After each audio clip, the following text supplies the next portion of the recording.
And Melinda Gordon, who's played by Jennifer Love Hewitt, she plays the one who can see the ghosts, hear the ghosts, and speak with them.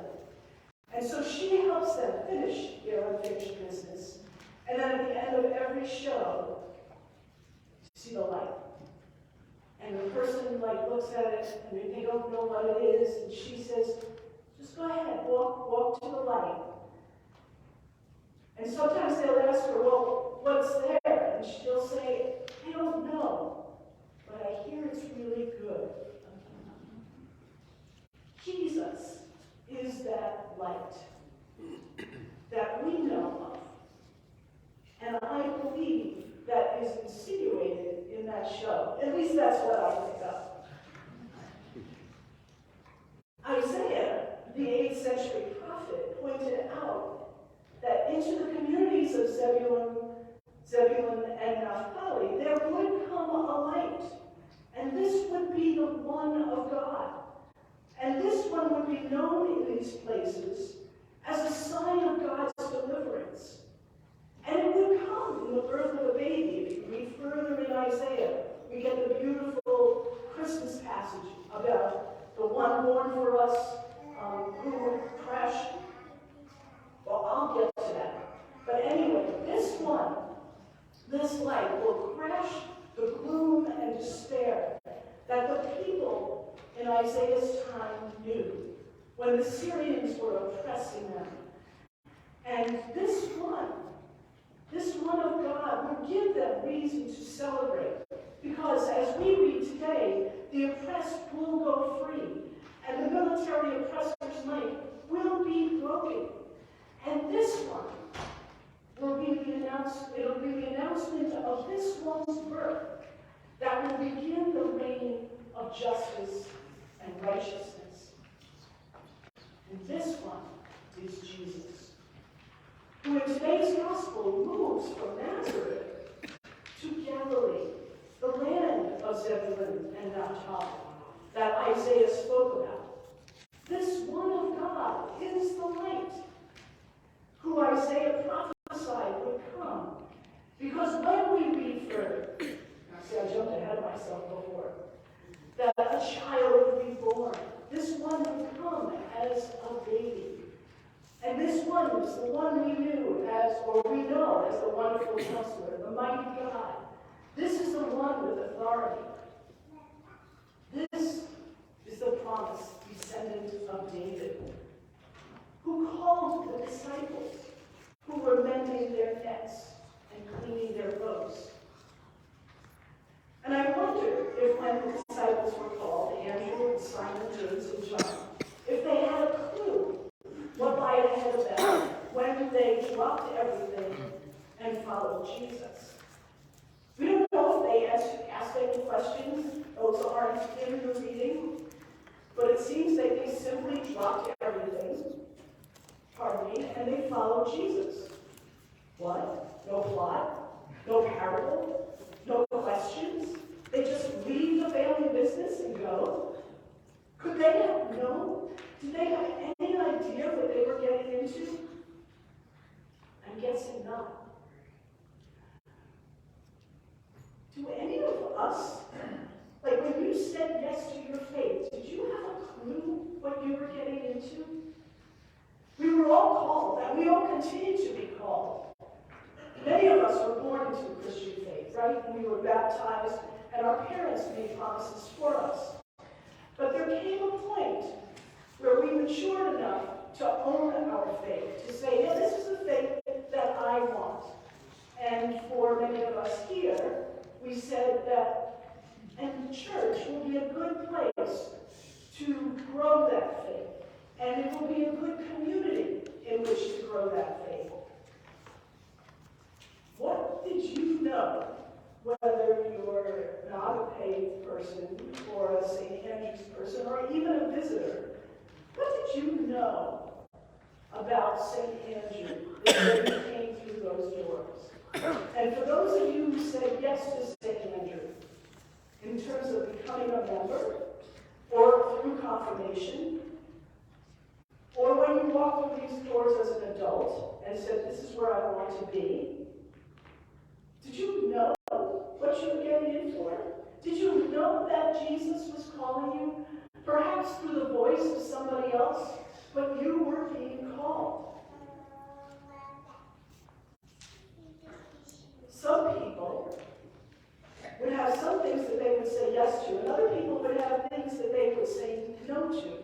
Because we know, all saints and sinners, there's some of us who drive forward with that saint part of us, and others of us fall short with the sinner part of us. And maybe we said no to some things because we were hurt or disinterested. But Jesus kept calling. And for some reason, everybody in here said yes. When I finished my seminary classes a little bit more than a year ago, I knew that internship was coming up. And my school wasn't exactly in sync with me. I was a transfer student. I finished at the half year, and the school was going through a lot of reordering. So I kind of felt I had to take things into my own hands. So I went online to the ELCA website, and I looked for churches that would be open to taking an intern. And there was only one relatively close to where I lived, and the only caveat was that it was Spanish speaking. And I don't speak much Spanish. So I called Krista Compton. She's the pastor over Gloria Day in Chatham, and I've known her for a few years. And I know she also worked with the bishop. And I asked her, I said, what do you think? Do you think I could ask to work here? I said, I don't speak Spanish, but I would be willing to learn. I'll go to one of the local colleges. And she said, let me get back to you. 1, 2, 3, 4 weeks passed. And she called me. And she said, there's a church in Parsippany, St Andrew. And the pastor is about to retire. And I felt my whole body get tight because I thought, oh my goodness, that's big. But she said, we've asked Pastor Gladys if she would be your off-site supervisor, and she agreed. And then I was like, okay, I can do this.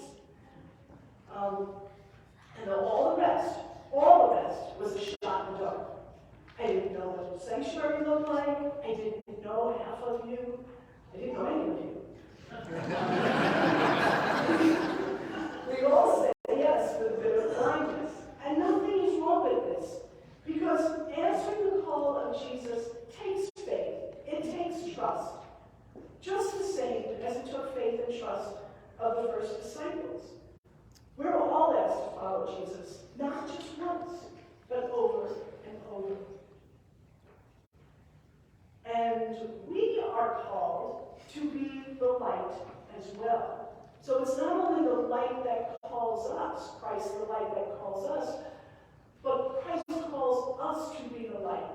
I'm sure many of us are here because somebody invited us to come here. And we are called to pierce the darkness and the gloom and destruction that might be in our world. For example, Martin Luther King, he was an extraordinary light. He was a prophet in our own time who called the white people in our world to treat black people with dignity. Or I think of Lutheran immigration and refugee services down at the border, and they are continually calling our government to a better behavior at the border. That's big, being light. But there are smaller ways to be light as well.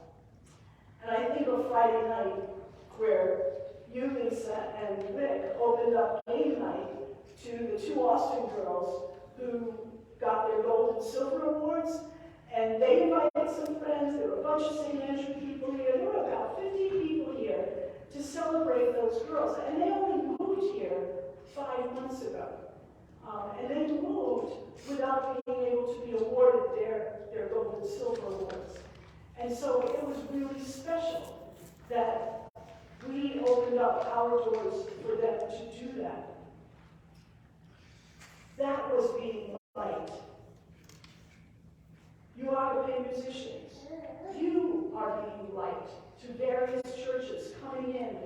showing your gift of music. And even being liked could be in a very different way, like Don, our Don, who we dearly love and provides us with excellent music every week, to move over so that a gift of music can come in and be with us on a particular weekend. It takes a big person to be able to say, I can sit back so somebody else can shine. That is being liked as well. Being liked is covering for somebody. You can tell in my voice that it's not really clear. Gladys and Kurt covered for me all week long, and because I was sick at home. And it was no slow week, so they worked this week. That is being liked. Or, now this is like kind of a different way to see the light, but at bingo the other night, Sandy got really excited, and she yelled bingo before she had bingo. And Lisa started going over with the thing to check, and Sandy was maybe on bingo.